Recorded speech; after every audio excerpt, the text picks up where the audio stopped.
The Ukrainian president said his goal in visiting President Trump at Mar-a-Lago was to demonstrate that it wasn't his side that was holding up a peace settlement, but the Russians. However, just hours before the talks, that narrative appeared to be in trouble.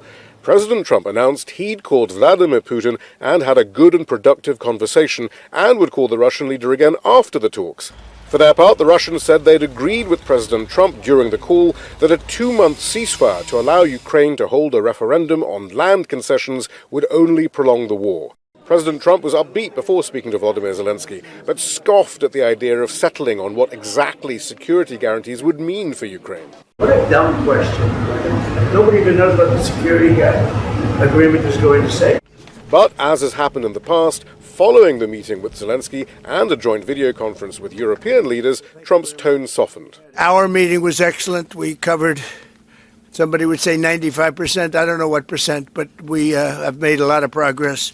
Zelenskyy did accept that a referendum may not be possible on any territorial concessions Ukraine might make in the Donbas region, and that a parliamentary vote may have to do. This possibility of parliament to vote according to the law or to have referendum.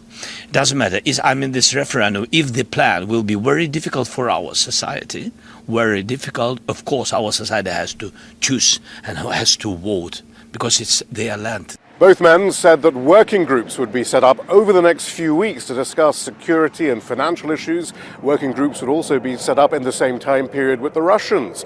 Donald Trump said his only deadline was ending the war.